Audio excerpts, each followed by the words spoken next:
विद्यार्थी मित्रांनो, मागील काही दिवसापासून अर्थशास्त्र हा घटक विषय आपण तिथे सुरू केलेला आहे। त्यामध्ये मागच्या लेक्चरला आपण अर्थशास्त्रामधील घटक क्रमांक 14 त्याचं नाव होतं राष्ट्रीय उत्पन्न, तो घटक तिथे सुरू केलेला आहे। आज आपण राष्ट्रीय उत्पन्न यावरती भाग दुसरा इथे बघणार आहे। तर विद्यार्थी मित्रांनो, सर्वात महत्त्वाचं आज आपण काय बघणार आहे त्याचा आधी आढावा घेऊया। आज आपण बघणार ते म्हणजे भारतामध्ये राष्ट्रीय उत्पन्न मोजण्याच्या पद्धती कशा झाल्या, सुरू झाल्या। भारतात सर्वात प्रथम राष्ट्रीय उत्पन्न कोणी मोजलं, त्यानंतर कोणी कधी कधी राष्ट्रीय उत्पन्न मोजलं, त्यांच्या माहितीनुसार राष्ट्रीय उत्पन्न किती होतं आणि दरडोई उत्पन्न किती होतं। त्यानंतरला आपण बघणार सर्वात महत्त्वाचं केंद्रीय सांख्यिकी आयोग आणि त्यानंतरला NSSO या दोन संस्था आपण इथे बघणार आजच्या लेक्चरला। अत्यंत महत्त्वाचं लेक्चर आहे बाबा। तू पोलीस भरती, वन विभाग, सरळ सेवा, तलाठी भरती किंवा इतर स्पर्धा परीक्षांचा अभ्यास कर, त्याला MPSC संयुक्त पूर्व परीक्षा गट ब क किंवा राज्यसेवेचा जरी अभ्यास करीत असला तरी तुला ह्या लेक्चर वरती 1 ते 2 क्वेश्चन हमखास तिथं विचारतात MPSC वाले। तर चला मग पोट्याओ, वेळ वाया न घालता आपण आपल्या लेक्चरला काय सुरुवात करूया। तर विद्यार्थी मित्रांनो, सर्वात प्रथम सांगायचं म्हटलं तर जे राष्ट्रीय उत्पन्न आहे हे दोन मुद्दे फक्त लक्षात ठेवा। जे राष्ट्रीय उत्पन्न आहे हे राष्ट्रीय उत्पन्न मोजण्याच्या दृष्टीने उत्पादन मोजण्याचे दोन प्रकार आहेत। राष्ट्रीय उत्पन्न मोजण्याच्या दृष्टीने उत्पादन मोजण्याचे प्रकार किती? दोन प्रकार। त्यातला पहिला जो प्रकार आहे पुढे मी तुम्हाला सांगणारच आहे, घटक उत्पन्न, आणि दुसरा जो प्रकार आहे गैर घटक उत्पन्न। राष्ट्रीय उत्पादन मोजण्याच्या दृष्टिकोनातून उत्पादन मोजण्याचे दोन प्रकार केले जातात, एक म्हणजे घटक उत्पन्न आणि दुसरं म्हणजे गैर घटक उत्पन्न। त्यानंतरला सर्वात महत्त्वाचं म्हटलं, राष्ट्रीय उत्पन्न मोजमाप केवळ घटक उत्पन्नाचाच विचार करून केली जाते। अरे बाबा, तुला MPSC ला हे पॉइंट लक्षात ठेवायचे दोन। राष्ट्रीय उत्पन्न मोजमाप केवळ घटक उत्पन्नाचा विचार करून केलं जातं आणि बाबा राष्ट्रीय उत्पन्न मोजमाप गैर घटक उत्पन्नाचा विचार करून केलं जात नाही। फक्त घटक उत्पादनाचाच विचार करून नॅशनल इन्कम जे आहे ते मोजलं जातं, गैर घटक उत्पादनाचा विचार करून मोजलं जात नाही। हा पॉइंट तुला इथे लक्षात ठेवायचा आहे। ओके, हे दोन पॉइंट लक्षात ठेव। राष्ट्रीय उत्पन्न मोजण्याच्या आपल्याला उत्पादन मोजण्याच्या किती पद्धती आढळतात? दोन पद्धती तिथे आढळलेल्या आहेत। त्यामध्ये राष्ट्रीय उत्पादन मोजण्याची फक्त आपल्या काय घटक उत्पादनावरच ते आधारित आहे, गैर घटक उत्पादनावर सध्या आधारित नाही। चला, त्यानंतर सगळ्यात महत्त्वाचं आजचा जो भाग पाहणार आहे तो म्हणजे आपण हा बघूया, भारतामध्ये राष्ट्रीय उत्पादन मोजण्याची पद्धती किंवा राष्ट्रीय उत्पादन मोजण्याचा क्रम काय होता। भारतामध्ये सर्वात प्रथम राष्ट्रीय उत्पादन कोणी मोजलं, असा क्वेश्चन तुला पोलीस भरती, सरळ सेवा, वन विभाग इकडे तिकडे पडतो। भारतामध्ये सर्वात प्रथम राष्ट्रीय उत्पादन मोजणारा व्यक्ती कोण होता, तर तिथे तुझं डायरेक्ट उत्तर आहे भारतामध्ये सर्वात प्रथम राष्ट्रीय उत्पादन मोजणारा व्यक्ती, त्यांचं नाव दादाभाई नौरोजी। दादाभाई नौरोजी यांनी 1867 आणि 68 मध्ये भारताचं सर्वात प्रथम राष्ट्रीय उत्पादन मोजलं बघूया। भारताचे सर्वात प्रथम राष्ट्रीय उत्पादन कुणी मोजले? भारताचे सर्वात प्रथम बघूया, एवढाच क्वेश्चन पडलाय। सर्वात प्रथम राष्ट्रीय उत्पादन, प्रथम नॅशनल इन्कम आपण त्याला म्हणतो, तो उत्तर आहे दादाभाई नौरोजी। तुला परत विचारू शकतात MPSC वाल्या, मास्तर मी MPSC वाला, मला मोकार बोला। MPSC वाल्या 1867 आणि 68 या सालामध्ये दादाभाई नौरोजी यांनी भारताचे राष्ट्रीय उत्पादन मोजले होते। 1867 आणि 68 या सालामध्ये दादाभाई नौरोजी यांनी भारताचे राष्ट्रीय उत्पादन मोजले होते आणि 1867-68 ला जेव्हा दादाभाई नौरोजी यांनी भारताचे राष्ट्रीय उत्पादन मोजले तेव्हा त्यांनी सांगितलं भारताचा दरडोई उत्पन्न हे 20 रुपये दाखविले। मासिक किती? 20 रुपये दाखविले। भारताचे दरडोई उत्पन्न किती दाखविले त्यांनी? 20 रुपये तिथे दाखविले। फक्त किती रुपये? 20 रुपये। दादाभाई नौरोजी यांच्या माहितीवरून, यांच्या अहवालावरून भारताचं दरडोई उत्पन्न हे किती होतं, तर ते फक्त 20 रुपये होतं। तर भारताचं राष्ट्रीय उत्पन्न, ज्याला नॅशनल इन्कम आपण म्हणतो, ते राष्ट्रीय उत्पन्न हे 340 कोटी रुपये होतं। किती होते? 340 कोटी रुपये होते. दादाभाई नौरोजींच्या अहवालानुसार भारताचा 1864 आणि 68 मध्ये 1864-68 मध्ये भारताचं राष्ट्रीय उत्पादन मोजण्यात आलं. आणि ह्यामध्ये दादाभाई नौरोजी यांनी सांगितलंय भारताचं दरडोई उत्पन्न हे फक्त 20 रुपये होते. भारताचे दरडोई उत्पन्न 20 रुपये होते आणि भारताचे राष्ट्रीय उत्पन्न हे 340 कोटी रुपये होते. एमपीएससी वाल्या तुला डायरेक्ट सत्य विधानाला क्वेश्चन पडेल.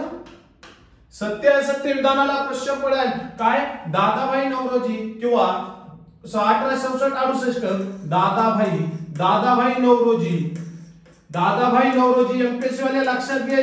दादाभाई नौरोजी यांच्या अहवालानुसार 1864-68 मध्ये भारताचे दरडोई उत्पन्न हे 20 रुपये तर भारताचे नॅशनल इन्कम राष्ट्रीय उत्पन्न हे 340 कोटी रुपये होते. जम्बो प्रश्नामध्ये असा क्वेश्चन पडेल तुला.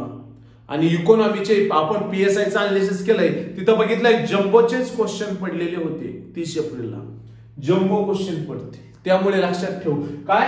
दादाभाई नौरोजी यांचे 1864-68 मध्ये 20 रुपये राष्ट्रीय उत्पन्न आपण काय दरडोई उत्पन्न तर राष्ट्रीय उत्पन्न 340 कोटी रुपये तिथे बघितले. लक्षात राहील भारताचे सर्वात प्रथम राष्ट्रीय उत्पादन कोणी मोजले? दादाभाई नौरोजी यांनी मोजले. म्हणून त्यांना आपण काय म्हणतोय? भारतीय अर्थशास्त्राचा जनक म्हणतो. त्यांचं बुक पण आपण मागे बघितलं होतं. त्यांना भारतीय अर्थशास्त्रात जनक म्हणतो. त्यांनी काय केलंय? 1864-68 मध्ये भारताचे राष्ट्रीय उत्पादन मोजले. त्यांनी भारताचे दरडोई उत्पन्न किती दाखवले? 20 रुपये दरडोई उत्पन्न दाखवले. राष्ट्रीय उत्पन्न 340 कोटी रुपये त्यांनी सांगितले. राष्ट्रीय उत्पन्न किती सांगितले बाबा? 340 कोटी रुपये सांगितले. कृषी क्षेत्र आणि गैर कृषी क्षेत्राचा वापर करून त्यांनी हे उत्पादन काढलेले आहे. दादाभाई नौरोजी यांनी उत्पादन कसं निर्माण केलं, कसं काढलं? दादाभाई नौरोजी यांनी दरडोई उत्पादन तयार करण्यासाठी किंवा दरडोई उत्पन्न मोजण्यासाठी पाय बघा कोणत्या घटकांचा वापर केलाय? दादाभाई नौरोजी यांनी दरडोई उत्पादन मोजण्यासाठी कृषी क्षेत्र आणि गैर कृषी क्षेत्र या दोन घटकांचा तिथे वापर केलेला आहे. कृषी मधून निघणारं उत्पादन आणि कृषी व्यतिरिक्त निघणारं उत्पादन अशा दोन पद्धतीने मांडणी करून त्यांनी भारताचं सर्वात प्रथम दरडोई उत्पादन मोजलंय. राष्ट्रीय उत्पादन मोजलंय कुणी? दादाभाई नौरोजी यांनी. आणि हे राष्ट्रीय उत्पादन काय वैज्ञानिक मानले जात नाही. दादाभाई नौरोजी यांचे राष्ट्रीय उत्पादन वैज्ञानिक मानले जात नाही. दादाभाई नौरोजींनी जे राष्ट्रीय उत्पादन मोजलं ते वैज्ञानिक मानलं जात नाही. ओके, अशा पद्धतीने आपल्याला एवढे सेंटेन्स लक्षात ठेवायचे. दादाभाई नौरोजी यांनी भारताचं सर्वात प्रथम राष्ट्रीय उत्पादन मोजलं. 1864-68 या सालाचं राष्ट्रीय उत्पादन त्यांनी मोजलं. त्यांच्या माहितीनुसार भारताचं राष्ट्रीय उत्पादन 340 कोटी रुपये होतं तर भारताचे दरडोई उत्पादन हे किती? फक्त आणि फक्त 20 रुपये त्यांनी दाखविले. त्यानंतर ते म्हटले मी हे राष्ट्रीय उत्पादन गैर कृषी क्षेत्र आणि कृषी क्षेत्र या दोन घटकांवर आधारित तयार करत आहे परंतु या उत्पादनाला वैज्ञानिक दृष्ट्या मानलं जात नाही. एवढे सेंटेन्स लक्षात ठेव. त्यानंतर बघूया विल्यम डिग्बी राष्ट्रीय उत्पादन मोजण्याचा प्रयत्न करणारा दुसरा अधिकारी विल्यम डिग्बी. विल्यम डिग्बी याने 1897-98 मध्ये बघूया 1897-98 मध्ये भारताचं राष्ट्रीय उत्पादन मोजले. कुणी? विल्यम डिग्बी यांनी 1897-98 मध्ये भारताचं राष्ट्रीय उत्पादन मोजण्याचा प्रयत्न केलाय विल्यम डिग्बी या व्यक्तीने. आणि ह्या व्यक्तीने सांगितलंय भारताचं दरडोई उत्पन्न 17 रुपये तिथे दाखल आहे. अय बघूया भारताचं राष्ट्रीय दरडोई उत्पादन किती म्हणे? 17 रुपये तुला तिथे बघायला भेटलंय. 17 रुपये भारताचं दरडोई उत्पादन हे 17 रुपये आहे. तर त्यांच्या माहितीनुसार भारताचं राष्ट्रीय उत्पन्न हे 390 कोटी रुपये दाखविण्यात आलेलं आहे. विल्यम डिग्बी यांनी भारताचं राष्ट्रीय उत्पादन कोणत्या वर्षी मोजलंय? 1897-98 मध्ये त्यांनी ते राष्ट्रीय उत्पादन मोजलंय. ओके, त्यांनी सांगितलं भारताचं दरडोई उत्पन्न हे फक्त 17 रुपये आहे.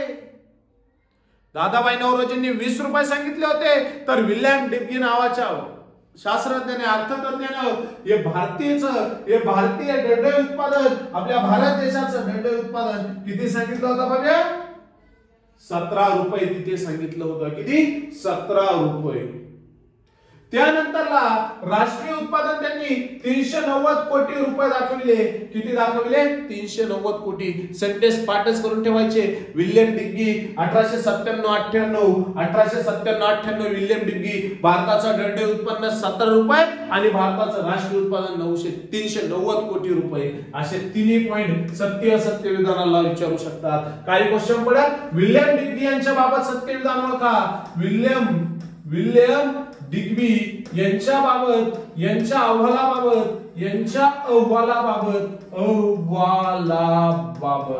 सत्य विधान ओळखा पहिलं विधान राहील विल्यम डिग्गी यांनी 1897-98 मध्ये भारताचे किंवा 1897-98 मध्ये काय केलं राष्ट्रीय उत्पादन नॅशनल इन्कम मोजले होते त्यांच्या अहवालानुसार भारताचे किंवा अहवालानुसार दरडोई उत्पन्न ज्याला आपण पर्सनल इन्कम म्हणतो दरडोई उत्पादन हे 17 रुपये होते त्यांच्याच अहवालानुसार तिसरा सेंटेन्स त्यांच्या अहवालानुसार राष्ट्रीय उत्पादन नॅशनल इन्कम 390 कोटी रुपये होते आणि चौथा सेंटेन्स वरील सर्व सत्य आहेत बघूया तर वरील सर्व सत्य आहेत वरील काय आहे सर्व सत्य आहेत असा क्वेश्चन तुला इथे तयार होईल तुला मी काल सांगितलंय बाबा अख्ख्या महाराष्ट्रात प्रश्न तयार करून शिकवणारा मास्तर तो कधी पाहिला नसेल बाबा चाल काय विल्यम डिग्गी यांनी आपल्या काय अहवालाबाबत विल्यम डिग्गी यांच्या अहवालाबाबत सत्य विधान ओळखा त्यांनी भारताचे राष्ट्रीय उत्पादन त्यांनी 1897-98 मध्ये राष्ट्रीय उत्पादन मोजले अहवालानुसार त्यांचे दंडोई उत्पादन हे 17 रुपये होते तर अहवालानुसार त्यांचे राष्ट्रीय उत्पादन 390 कोटी रुपये होते वरील सर्व विधानात जे काय आहे सत्य आहेत आपण म्हणू शकतो चला त्यानंतर पुढचा क्वेश्चन फिनलँड शिरेस पद्धत त्याच्यानंतर भारताचं राष्ट्रीय उत्पादन मोजण्याचा प्रयत्न करणारा व्यक्ती आहे फिंडले शिरीस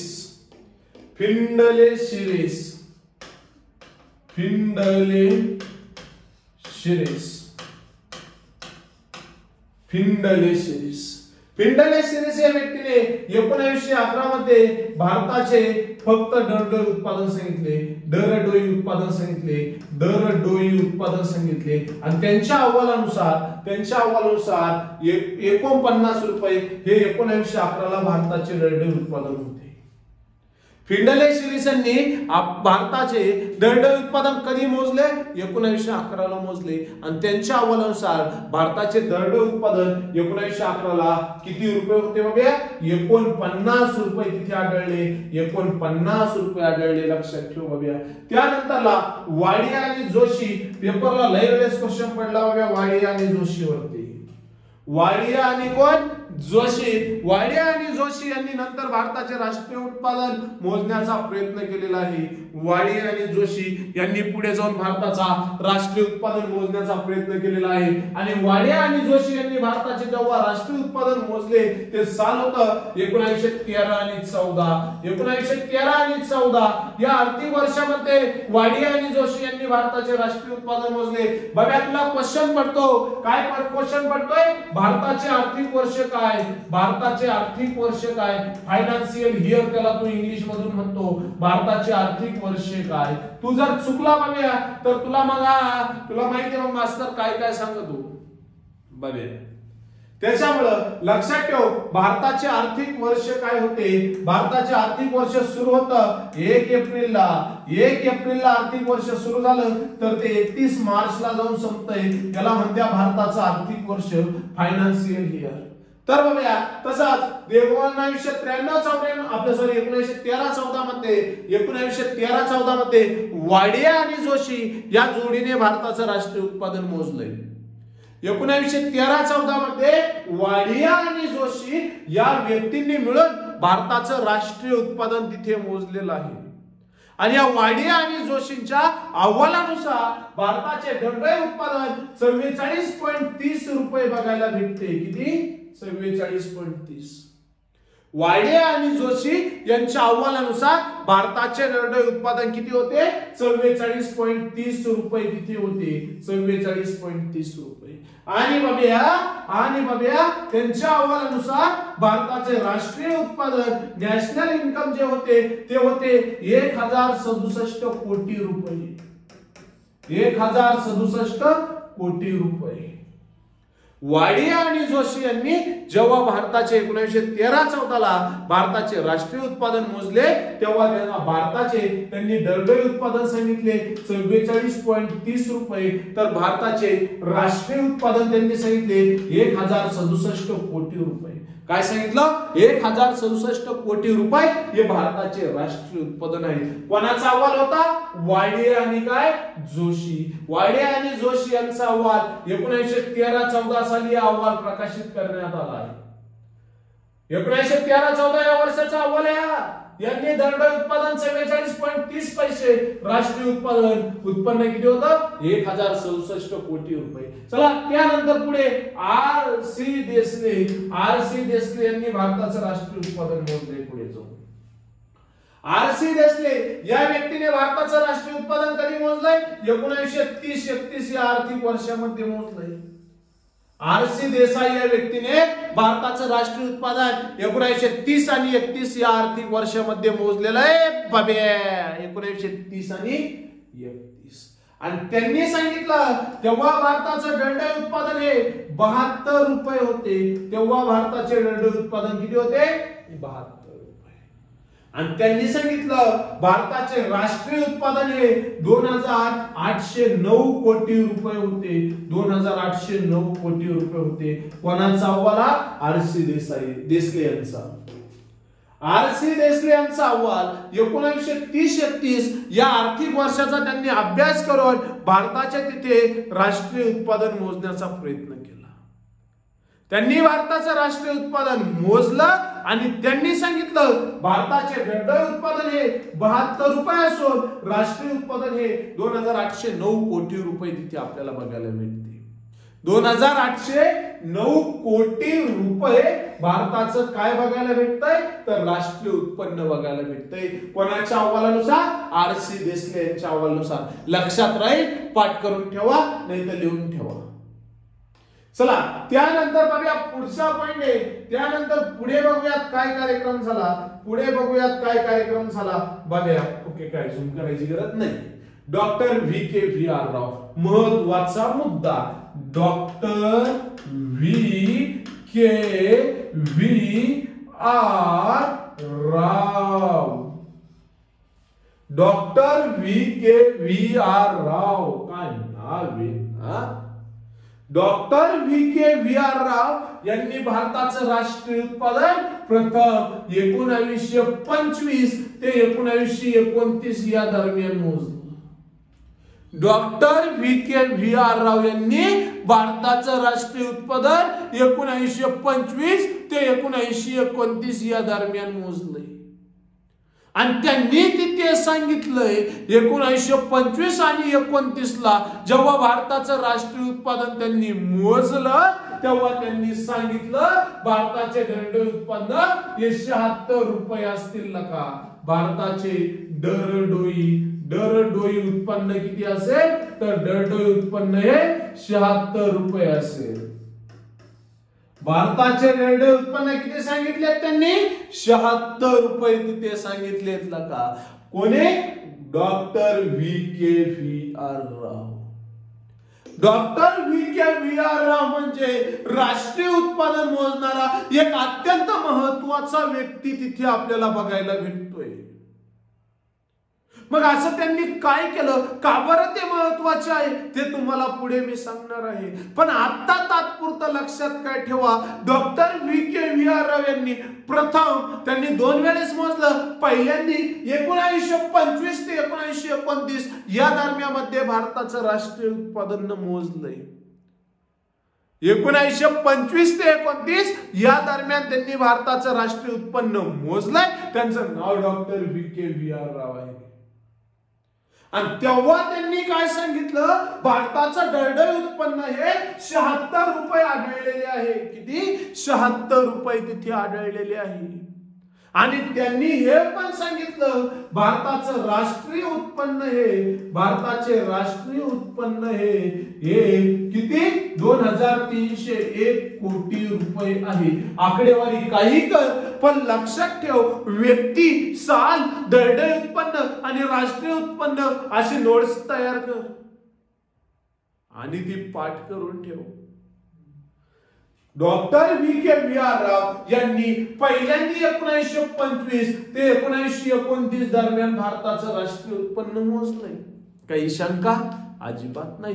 तेव्हा काय म्हटले, दरडोई उत्पन्न 76 रुपये असेल तर राष्ट्रीय उत्पन्न हे 2301 कोटी रुपये असेल, 2301 कोटी रुपये असेल। आणि पुढे जाऊन डॉक्टर VK राव यांनी 1931 आणि 32 ला पुन्हा भारताचे राष्ट्रीय उत्पन्न मोजले। डॉक्टर VK राव यांनी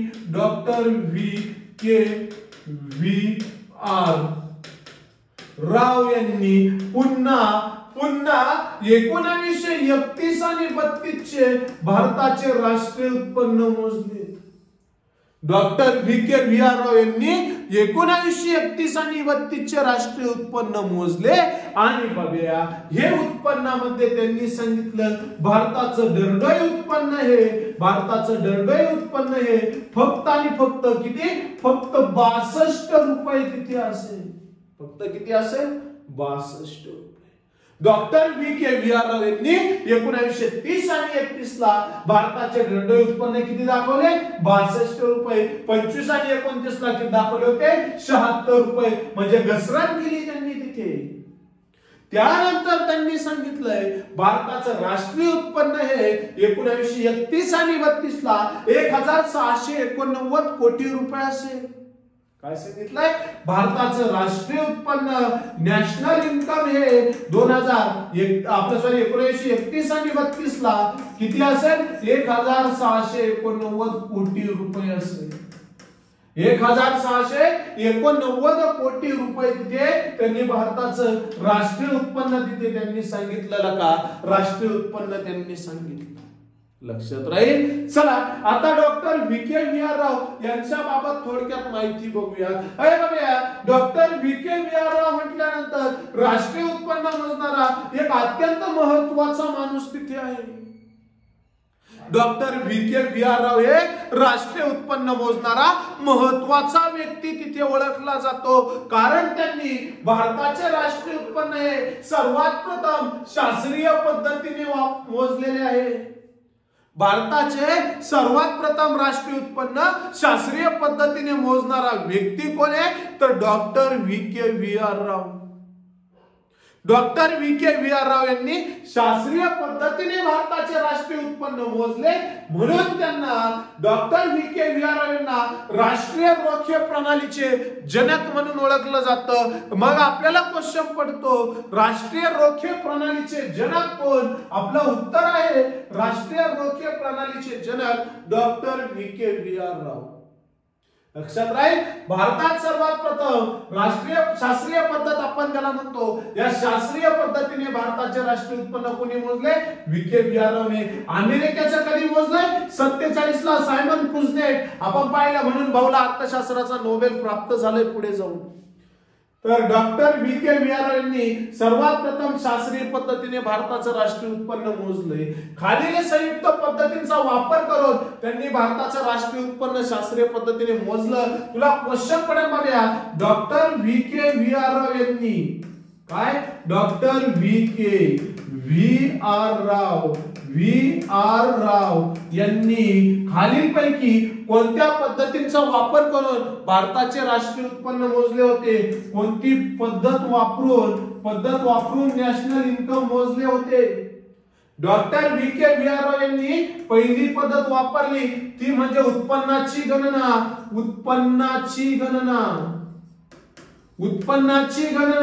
ही एक पद्धत वापरून भारताचं राष्ट्रीय उत्पन्न मोजलंय। आणि त्यांनी उत्पादनाची गणना ही सुद्धा देखील पद्धत तिथे वापरली आहे।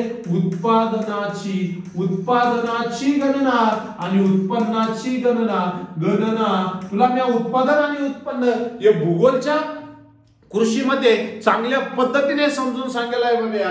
तर पाय उत्पन्नाची गणना आणि उत्पादनाची गणना या दोन्ही पद्धती संयुक्त पद्धत आपण त्याला म्हणतो. संयुक्त पद्धत म्हणजे एकत्र. जसं गट क आणि गट ब एकत्र झालं त्याला काय म्हणलं संयुक्त परीक्षा. PSI STI ASO संयुक्त परीक्षा म्हणजे 3 पोस्ट साठी घेतल्या जाणाऱ्या परीक्षा ज्याला तू संयुक्त पूर्व परीक्षा म्हणतो. तशाच पद्धतीने बघूया इकडे संयुक्त पद्धत काय उत्पन्नाची गणना आणि उत्पादनाची गणना या दोन पद्धती एकत्र करून भारताचं पहिलं राष्ट्रीय उत्पन्न शास्त्रीय पद्धतीने डॉक्टर VK VR राव यांनी मोजलेलं आहे. लक्षात राहील. त्यानंतरला तुला काय सांगितलंय डॉक्टर VK VR राव हे राष्ट्रीय रोखे प्रणालीचे जनक आहेत. डॉक्टर VK VR राव हे राष्ट्रीय रोखे प्रणालीचे जनक आहेत. लक्षात राहील. MPSC वाल्या तू लक्षात ठेव. पोलीस भरतीवाल्या तूही लक्षात ठेव. तलाठी भरतीवाल्या तूही लक्षात ठेव. आरोग्य भरतीवाल्या तूही लक्षात ठेव. सरळ सेवेवाल्या तूही लक्षात ठेव. भारतीय राष्ट्रीय रोखे प्रणालीचे जनक कुणाला म्हणतात? डॉक्टर VK VR राव यांना म्हणत्या. यांनाच का म्हणत्या? बर डॉक्टर VK VR राव यांना राष्ट्रीय रोखे प्रणालीचे जनक म्हटलं. कारण काय ते MPSC ला विचारते. कारण सांग. MPSC पोलीस भरतीला काय राष्ट्रीय रोखे प्रणालीचे जनक कोण? सरळ सेवेवाले उत्तर देत्या डॉक्टर VK VR राव. MPSC ला विचारत्या मला माहिती आहे डॉक्टर VK VR राव हे राष्ट्रीय रोखे प्रणालीचे जनक आहे त्याचं कारण तू सांग. हे MPSC ला विचारत्या. मग MPSC वाला तिथं डोकं खाजीत बसतो. एक तर त्याला पुढून धरून आणलेला असतो आणि तो तिथं डोकं खाली तो अरे हे तर राष्ट्रीय रोखे प्रणालीचे जनक मला वाटते बघा पण हे का होते गाड्या? अरे हा यांनी रोखे तयार केले ते वाटतं. असा भाऊ टाइम लावून मारला पाहिजे रे बाबे. काय तर राष्ट्रीय रोखे प्रणालीचं त्यांना जनक म्हणत्या कारण त्यांनी काय केलं राष्ट्रीय उत्पन्न प्रणालीचे प्रतिपादन केले. शास्त्रीय पद्धतीने त्यांनी भारताचे राष्ट्रीय उत्पन्न मोजले होते. त्याला आपण म्हणतो त्यांनी राष्ट्रीय उत्पन्न प्रणालीचे प्रतिपादन केले म्हणून त्यांना राष्ट्रीय रोखे प्रणालीचे जनक म्हणत्या. MPSC वाल्या डोक्यात घालून ठेव बाबा. तू जर विसरला तर कार्यक्रम अवघड होईल. काय राष्ट्रीय उत्पन्न प्रणालीचे प्रतिपादन केले म्हणून त्यांना राष्ट्रीय रोखे प्रणालीचे जनक म्हणत्या. MPSC वाल्या तुला क्वेश्चन काय पडेल ते लक्षात घे. MPSC वाल्या तुला क्वेश्चन काय पडेल ते लक्षात घे. खालील विधाने लक्षात घ्या. MPSC वाल्या खालील विधाने लक्षात घ्या. विधान क्रमांक 1 डॉक्टर VK VR राव. डॉक्टर VK VR राव हे राष्ट्रीय रोखे प्रणालीचे जनक आहे. राष्ट्रीय रोखे प्रणालीचे जनक आहे. राष्ट्रीय रोखे प्रणाली जनक आहे. डॉक्टर VK VR राव हे राष्ट्रीय रोखे प्रणालीचे जनक आहे. सायंटिस्ट ते का जनक आहे? त्यांनी पाहिलं का त्यांनी राष्ट्रीय उत्पन्न प्रणालीचे प्रतिपादन केले. त्यांनी राष्ट्रीय उत्पादन प्रणालीचे प्रतिपादन केले म्हणून त्यांना राष्ट्रीय उत्पन्न प्रणालीचे जनक म्हणत्या. ऑप्शन राहील ए वर दोन्ही सत्य असून ए र चे स्पष्टीकरण आहे. ए वर दोन्ही सत्य असून र हे याचे स्पष्टीकरण आहे. ए वर दोन्ही सत्य असून कुणीच कोणाचं स्पष्टीकरण नाही. दोन्ही असत्य कुणीच कोणाचं स्पष्टीकरण नाही. असा क्वेश्चन तुला MPSC ला विचारला. डॉक्टर VK VR राव या राष्ट्रीय रोखे प्रणालीचे जनक आहे. एकदम सत्य आहे. एकदम सत्य आहे. त्यांनी राष्ट्रीय उत्पादन प्रणालीचे प्रतिपादन केले हे तर त्याच्यापेक्षा जास्त सत्य आहे. पण हे ऑप्शन वेगळेच आहेत. म्हणजे आपल्याला पहिल्या 3 ऑप्शन मध्येच उत्तर आहे. हाही ऑप्शन गेला, काहीतरी कारण आहे त्यांच्यात, पहिल्या 2 ऑप्शन मध्येच उत्तर आहे. मग आता मला सांगा, त्यांनी राष्ट्रीय उत्पादक प्रणालीचे प्रतिपादन केले ना. त्यांनी जर राष्ट्रीय उत्पादन प्रणाली शोधलीच नसती तर त्यांना राष्ट्रीय रोखे प्रणालीचे जनक म्हटले असते का? अजिबात नाही.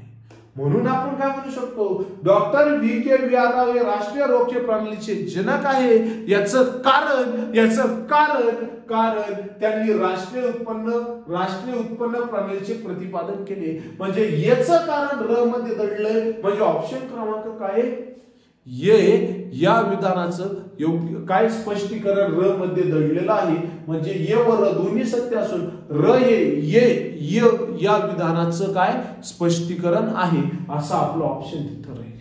ओके, राहील लक्षात ठेव. पण बाबा विसरणार ना भाऊ, तू गाठ पाटील मास्तर सोबत या.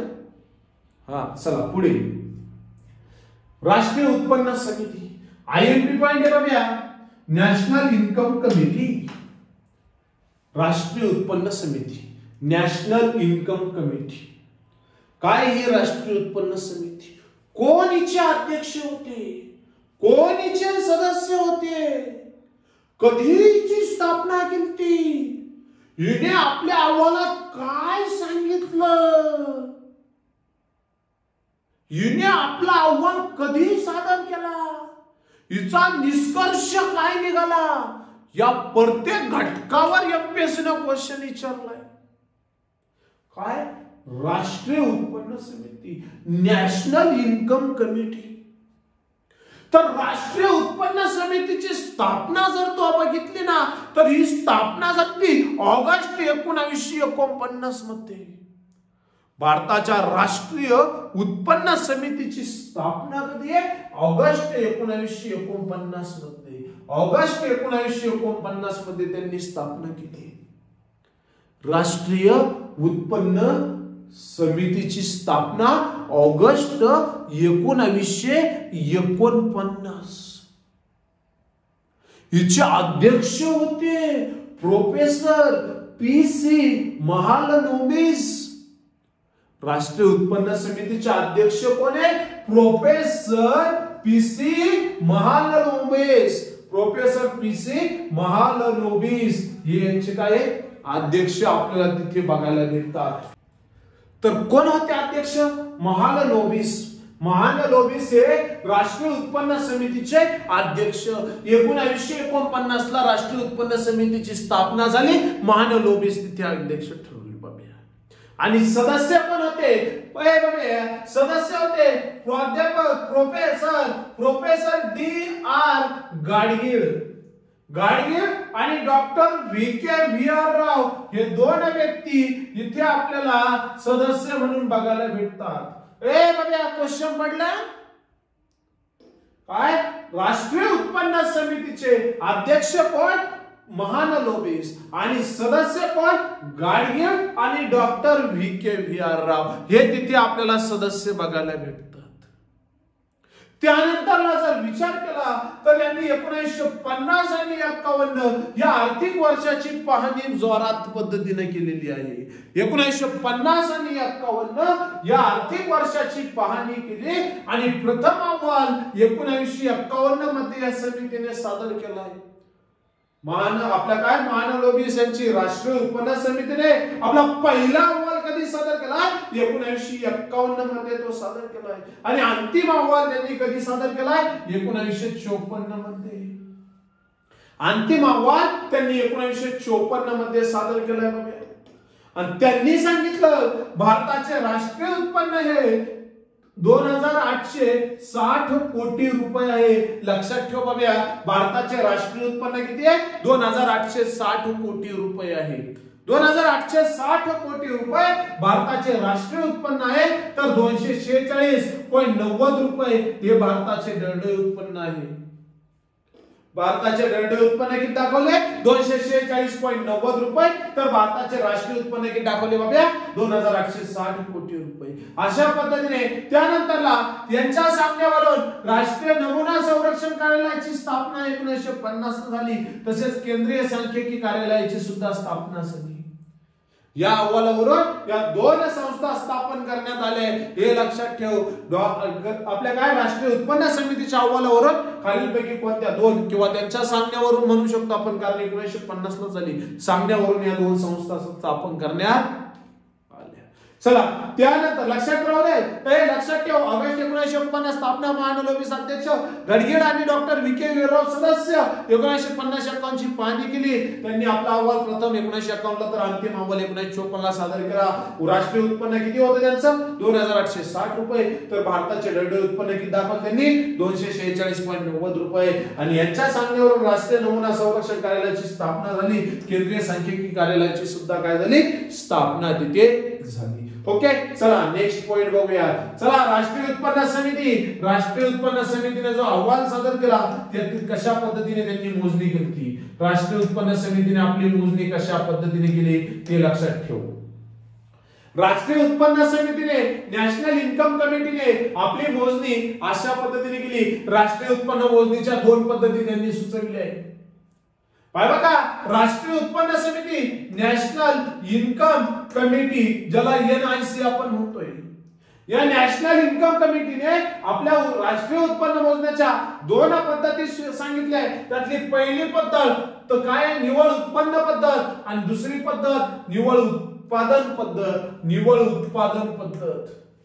निव्वळ उत्पन्न पद्धत आणि निव्वळ उत्पादन पद्धत अशा दोन पद्धती यांनी इथे सांगितलेल्या आपल्याला बघायला मिळतात. निव्वळ उत्पन्न पद्धत आणि निव्वळ उत्पादन पद्धत अशा दोन पद्धती राष्ट्रीय उत्पन्न समितीने तिथे दाखवलेल्या आहेत. त्यांनी आधारभूत वर्ष कोणते ठेवले ते लक्षात ठेवले. आधारभूत वर्ष ठेवले 1948, 49, 49, आणि 50-51 हे त्यांचे आधारभूत वर्ष होते. बघूया, हे लक्षात ठेव. राष्ट्रीय उत्पन्न समितीने राष्ट्रीय उत्पन्न मोजण्याच्या दोन पद्धती कोणत्या सुचविल्या, एक निव्वळ उत्पन्न पद्धत आणि निव्वळ उत्पादन पद्धत. त्यांचे आधारभूत वर्ष 48, 49, 49, 50 आणि 50-51 हे होते. चला पुढला पॉइंट बघूया. राष्ट्रीय उत्पन्न समितीचा निष्कर्ष, व्हेरी IMP पॉइंट बघूया.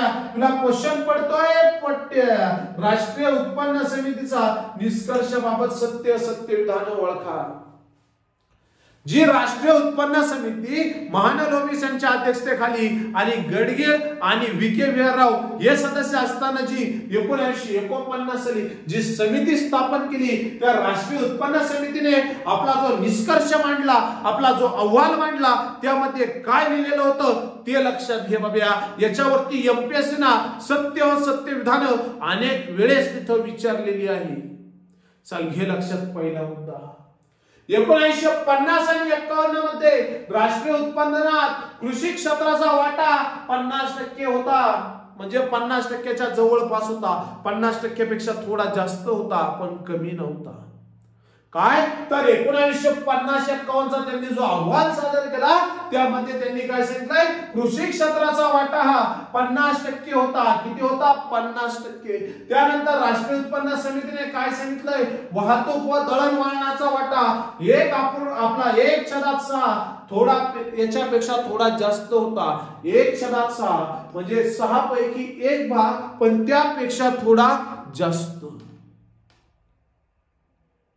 हा कोणी सांगितलाय, वाहतूक दळणवळण समितीचा वाटा आपल्याला माहितीये राष्ट्रीय आपली जी समिती होती उत्पादन समिती तिने सांगितलंय. आणि बघूया त्यानंतरला त्या समितीने सांगितलंय खाणकाम आणि उत्पादन हास्य व्यवसायाचा वाटा. हास्य व्यवसाय जे हातकाम तुम्ही काय मुलवून मजुरी करून ते का पैसे कमवतात त्यांचा वाटा किती सांगितलाय, तर 1/6 6 पैकी 1 भाग. आणि त्यानंतरला सेवा क्षेत्राचा वाटा 1/3. सेवा क्षेत्राचा वाटा किती आहे 1/3. आणि निव्वळ देशांतर्गत उत्पादनात शासकीय खर्चाचा वाटा त्यांनी सांगितलाय 7.6%. निव्वळ देशांतर्गत उत्पादनात शासकीय खर्चाचा वाटा किती होता 7.6%. असा राष्ट्रीय उत्पादन समितीने आपला जो निष्कर्ष दिला त्या निष्कर्षामध्ये हा काय त्यांनी वाटे तयार करून दिले आणि हे तुला एमपीएससी ला सत्य असत्य विधानाला ओळख विचारतात. काय खालीलपैकी सत्य विधान ओळखा. अ नंबरचं विधान 1950 आणि 51 मध्ये पाहूया. अ नंबरचं विधान काय सांगितलं आहे? राष्ट्रीय उत्पन्न समितीबाबत सत्य आणि असत्य विधान ओळखा. अ नंबरचं विधान दिलंय 1950 आणि 51 मध्ये राष्ट्रीय उत्पन्नात कृषी क्षेत्राचा वाटा 50% जवळपास होता. ब सेंटेन्स दिलंय 1950-51 मध्ये राष्ट्रीय उत्पन्न समितीबाबतचा काय वाहतूक व दळणवळणाचा वाटा 1.6 यापेक्षा थोडा जास्त होता. 1/6 यापेक्षा थोडा जास्त होता. क सेंटेन्स दिलंय खाणकाम उत्पादन व आस्य व्यवसायामध्ये वाटा 1/6 याच्या लेवल मध्ये होता. त्यानंतरला ड सेंटेन्स दिलंय सेवा क्षेत्राचा वाटा 1/3 होता. तर ई सेंटेन्स दिलंय निव्वळ देशांतर्गत उत्पादनात शासकीय खर्चाचा वाटा 7.6 होता. ऑप्शन दिलंय सत्य विधान ओळखा. अ ब क. दुसरा ऑप्शन दिलाय अ क ड ई. तिसरा ऑप्शन दिलाय अ ब क आणि ड. चौथा ऑप्शन दिला वरील सर्व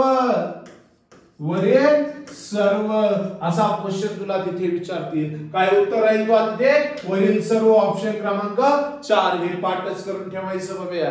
त्यानंतरला सांगायचं म्हटलं तर पुढचा पॉइंट राष्ट्रीय उत्पन्न समितीचा निष्कर्ष. त्यामध्ये राष्ट्रीय उत्पन्न समितीच्या निष्कर्षामध्ये त्यांनी 1948 मध्ये भारताचे राष्ट्रीय उत्पन्न 1951 च्या अहवालानुसार राष्ट्रीय उत्पन्न हे 8,710 कोटी रुपये सांगितले.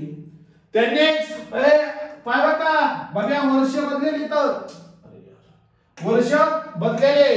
काय राष्ट्रीय उत्पन्न किती 8,710 कोटी रुपये होते. तर दरडोई उत्पन्न कधी 48-49 ला दरडोई उत्पन्न किती होते 295 रुपये. त्यांनी 55 रुपये तिथे दाखवले. 1954 च्या अंतिम अहवालात लक्षात ठेव 1954 च्या अंतिम अहवालात त्यांनी राष्ट्रीय उत्पन्न 8,650 कोटी रुपये तर दरडोई उत्पन्न 2,400 आपले 246.90 रुपये ते मी तुम्हाला सांगितले 50-51. अशा पद्धतीने पुढे बघूया. भारतीय सांख्यिकी संस्था जी आपल्याला माहिती आहे राष्ट्रीय उत्पन्न समितीने जी संस्था स्थापन करण्यास सांगितली त्यातली पहिली संस्था आहे राष्ट्रीय सांख्यिकी संस्था. इंडियन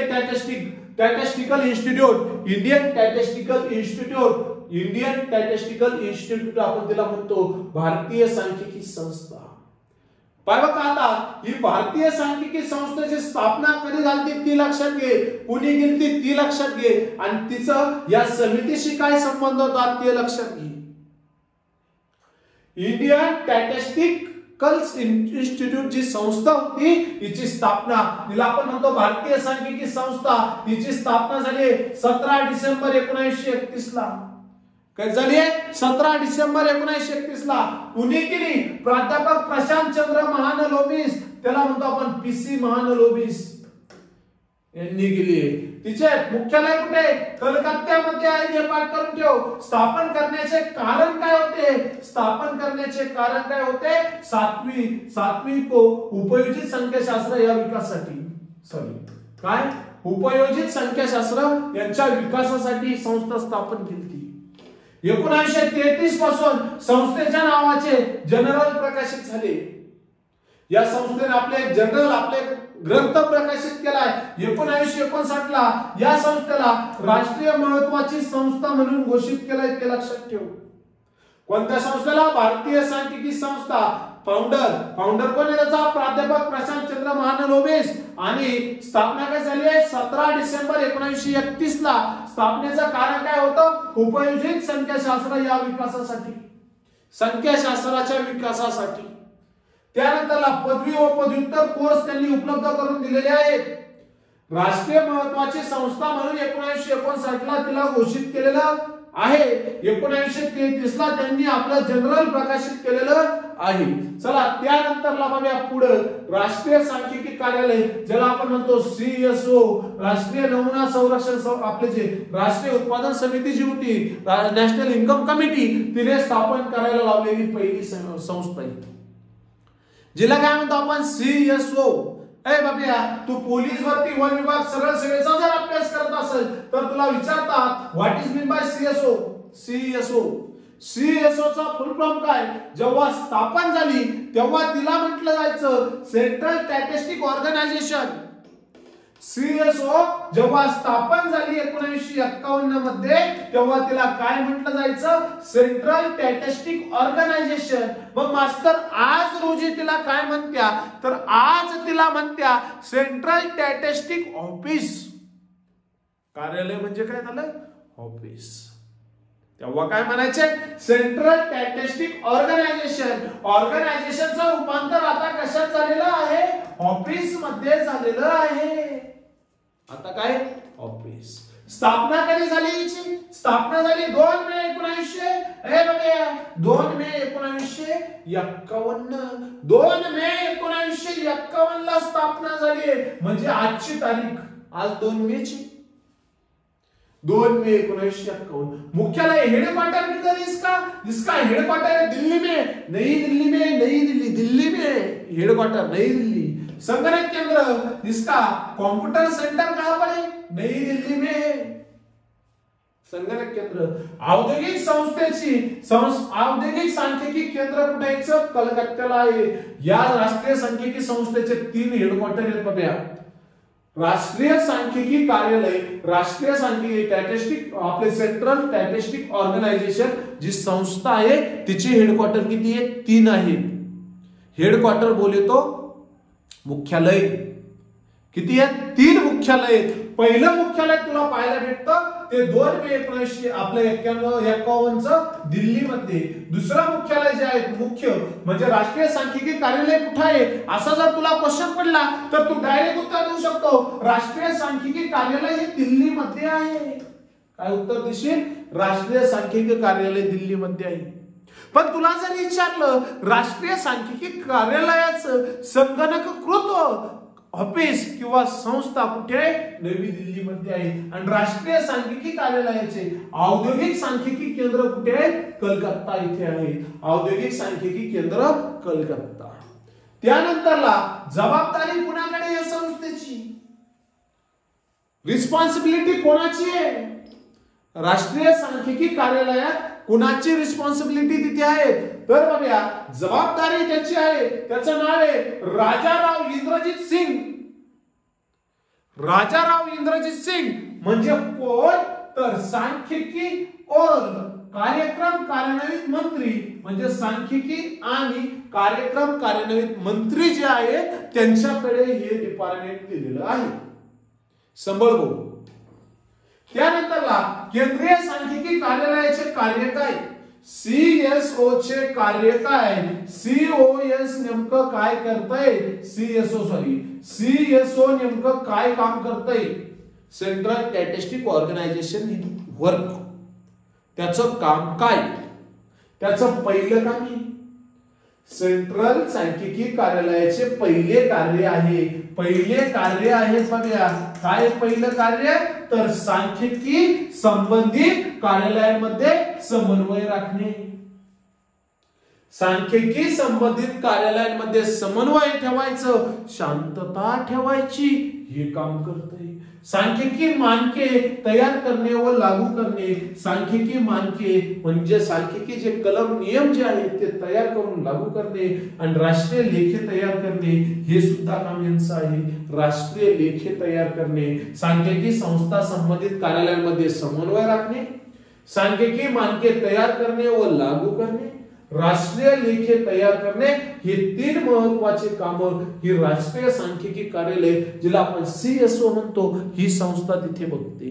3 महत्वाचे कार्य तिचे आहेत. लक्षात राहील बाबा. सीएसओ ची स्थापना 1951 2 मे 1951. मुख्य हेडक्वार्टर कुठे? दिल्लीमध्ये आहे. संगणकीकृत हेडक्वार्टर नवी दिल्लीत आहे आणि औद्योगिक सांख्यिकी केंद्र कलकत्ता मध्ये आहे. जबाबदारी राजाराव इंद्रजीत सिंग जे सध्या सांख्यिकी व कार्यक्रम कार्यान्वित मंत्री आहेत त्यांची. त्यांचं कार्य काय? सांख्यिकी संबंधित कार्यालयांमध्ये समन्वय राखणे, सांख्यिकी मानके तयार करणे आणि लागू करणे आणि राष्ट्रीय लेखे तयार करणे हे या संस्थेचं महत्वाचं काम आपल्याला बघायला मिळतं. त्यानंतरला राष्ट्रीय सांख्यिकी कार्यालय, जिचे महत्वाचे मुद्दे ते आपण तिचे कार्य म्हणजे कार्य चालू अजून संपले नाही. राष्ट्रीय सांख्यिकी कार्यालयाचे अजून कार्य बघूया. अजून ती काय काय काम करते ते लक्षात ठेव. आयएफपी पॉइंट बघूया, लिहून घेत चाल बघूया, लक्षात ठेवत चाल बघूया. एवढ्या छान छान नोट्स तुला कोणत्याच पुस्तकात भेटत नाही बघूया. राष्ट्रीय सांख्यिकी कार्यालयाचे अजून कार्य काय आहेत? राष्ट्रीय उत्पन्नाचे मोजमाप करण्याचे काम करते. राष्ट्रीय उत्पादन मोजण्याचे एमपीएससी वाल्यात नाही तर पोलीस भरती, वन विभाग, सरळ सेवा, तलाठी भरती तुमच्यासाठी क्वेश्चन. राष्ट्रीय उत्पन्न मोजण्याचे काम कोण करत आहे? राष्ट्रीय सांख्यिकी कार्यालय, ज्याला आपण सीएसओ असे म्हणतो, ती संस्था करते. सीएसओ. त्यानंतरला राष्ट्रीय औद्योगिक व आर्थिक गणना करण्याचं काम सीएसओ करते. औद्योगिक उत्पादन निर्देशांक मोजण्याचं काम सीएसओ करते. औद्योगिक उत्पादन निर्देशांक मोजण्याचं काम सुद्धा कोण करतोय? सीएसओ करते. ग्राहक किंमत निर्देशांक मोजण्याचं काम सुद्धा कोण करतोय? सीएसओ करते. सामाजिक आकडेवारी, प्रशिक्षण, आंतरराष्ट्रीय सहकार्य, औद्योगिक वर्गीकरण या बाबी हाताळण्याचं काम करते. सामाजिक आकडेवारी, प्रशिक्षण व आंतरराष्ट्रीय सहकार्य, औद्योगिक वर्गीकरण या बाबी हाताळण्याचं काम ही सीएसओ करते. वार्षिक औद्योगिकरणाचे संरक्षण निर्माण करण्याचं काम करते. विविध प्रकारचे आर्थिक सांख्यिकी तयार करण्याचं काम करते. विविध प्रकारचे आर्थिक सांख्यिकी तयार करण्याचं काम कोण करते? सांख्यिकी कार्यालय करते. तिसरं महत्वाचे मुद्दे लक्षात घे. ही संस्था स्थापन झाली तेव्हा सीएसआय म्हणून सुद्धा ओळखली जायची. सीएसआय म्हणून सुद्धा ओळखली जायची. Central statistic institute. काय? सीएसआय म्हणून सुद्धा ती ओळखली जायची. त्याच्यानंतर सीएसओ ऑर्गनायझेशन झाली. ऑर्गनायझेशनची आता ऑफिस झाली. तर 1954 मध्ये जेव्हा स्थापन झाली म्हणजे 1951 पासून ते 1954 पर्यंत सीएसओ चे नाव काय होते? सीएसआय होते, सेंट्रल स्टॅटिस्टिक ऑर्गनायझेशन. परंतु जेव्हा 1954 मध्ये तिचं रूपांतर झालं, सीएसआय चं रूपांतर सेंट्रल स्टॅटिस्टिक ऑर्गनायझेशन मध्ये, नंतर ऑर्गनायझेशनचं ऑफिस झालं. त्यात आपल्याला काय करायचं तरी आपल्या डोक्यात घाला. फक्त ऑर्गनायझेशन विचारलं तर ऑर्गनायझेशन, ऑप्शन मध्ये असलं तर उत्तर दे, ऑफिस असलं तर ऑफिस उत्तर दे. सोपं. दोन्ही तर सोबत येणार नाही, दोन्ही पैकी एक येऊ शकतं जर फुल फॉर्म विचारलं तर. चला मग पुढे. NSSO, national sample survey organisation, त्याला म्हणतो आपण NSSO. NSSO या बाईची स्थापना झाली 1950 ला. कधी झाली? NSSO.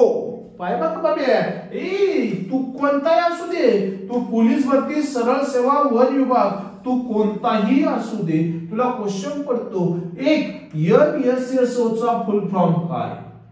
National sample survey organisation. Not a survey, survey. National sample survey organisation, त्याला म्हणतो आपण NSSO.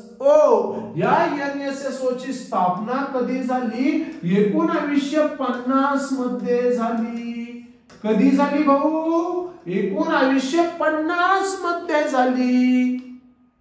बर मास्तर, झाली 50 मध्ये. मग ती कुठे झाली?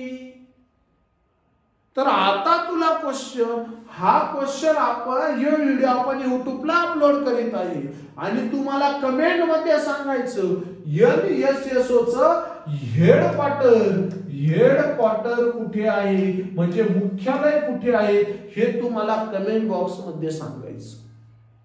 चल मग NSSO चे कार्य काय? एक, आर्थिक सामाजिक नियोजन आखण्यासाठी ही काम करते. आर्थिक सामाजिक नियोजन आखण्यासाठी काम करणारी संस्था कोण आहे? NSSO आहे. त्यानंतरला नियोजनाचे धोरण आखण्यासाठी देखील ही कार्य करते. नियोजनाचे धोरण आखण्यासाठी कोण कार्य करतं? NSSO कार्य करते.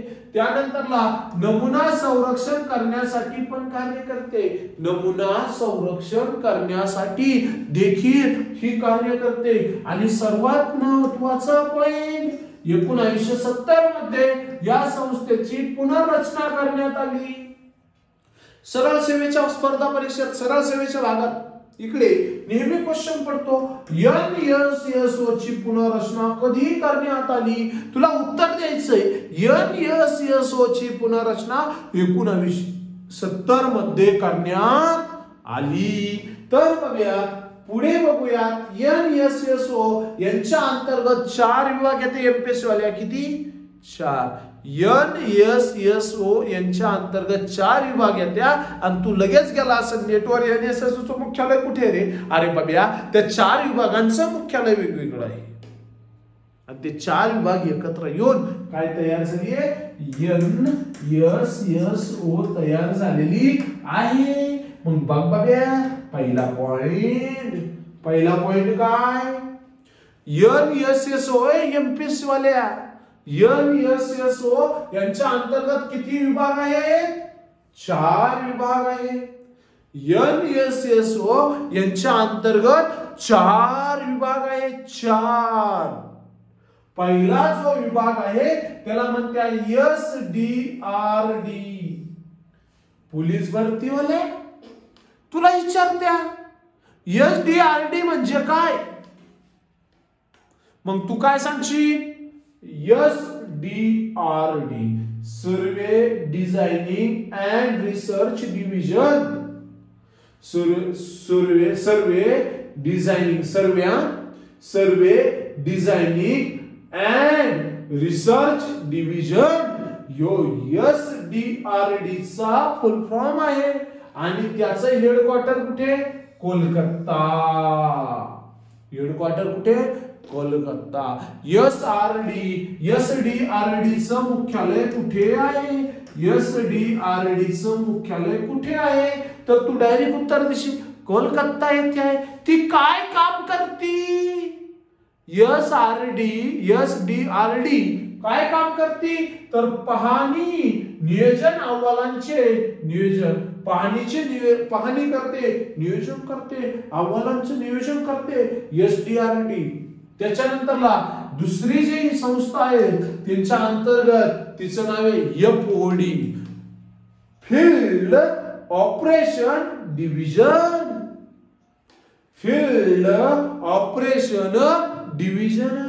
हिचं हेडक्वार्टर कुठे? नवी दिल्ली आणि फरीदाबाद. FODचं मुख्यालय कुठे? नवी दिल्ली आणि फरीदाबाद. इथे FODचं मुख्यालय आहे. तिचं काम काय? आर्थिक सामाजिक पाहणी करणे, औद्योगिक आकडेवारी कॉन्सन्ट्रेशन पूर्ण काय? औद्योगिक आकडेवारी. त्याच्यानंतर किमती गोळा करणे. हे काम कोण करतं? FOD करते. त्यानंतरला किरण देशले सरांच्या पुस्तकात ही माहिती भेटेल तुम्हाला, टेन्शन नाही. ओके मी सांगितलं तेच वापरा. त्यानंतर पुढे डीपीडीचा फुल फॉर्म काय? Data processing division. याचं हेडक्वार्टर कुठे? कोलकाता. डाटा प्रोसेसिंग डिव्हिजन याचं हेडक्वार्टर कुठे? कोलकाता. आणि याचं कार्य काय? नमुना संरक्षण, माहिती विश्लेषण, प्रक्रिया व प्रसारण करणे हे याचं कार्य. त्यानंतरला CPD coordination and publication division. Full form लक्षात ठेवा. हेडक्वार्टर कुठे? नवी दिल्लीला. याचं कार्य काय? NSSOच्या सर्व विभागांमध्ये समन्वय घडवून आणण्याचं काम कोण करतं असा क्वेश्चन पडतो बाबा. पाहिला का? कार्य सुद्धा लक्षात ठेव. सरळ सेवा विरोध सेवा सगळ्यांनाच काय? NSSOच्या विभागांमध्ये समन्वय घडवून आणण्याची माहिती प्रकाशित करण्याचं काम कोण करतं? तर CPD करतं. त्याचं हेडक्वार्टर कुठे? नवी दिल्लीला. आणि हा विभाग CPD हा विभाग सर्वेक्षण हा अंक वर्षातून दोनदा प्रकाशित करतो. तुला क्वेश्चन पडेल सर्वेक्षण हा अंक कोण प्रकाशित करतं? तर CPD coordination and publication division किती वर्षातून 2दा प्रकाशित केला जातो. अशा पद्धतीने पुरावा हा राष्ट्रीय उत्पन्नाचा भाग 2 आपला इथे संपलेला आहे. लेक्चर आवडला असेल लाईक करा, कमेंट करा, शेअर करा, मित्रांना पोहोचवा. त्यांचं भलं होऊ द्या, तुमचंही होऊ द्या आणि भेटूया पुढच्या लेक्चर मध्ये. ज्यांनी अजून सबस्क्राईब केलं नसेल त्यांनी लवकर सबस्क्राईब करा आणि भेटू पुढच्या व्हिडिओ मध्ये. तोपर्यंत अभ्यास करा लेकराओ. थँक्यू.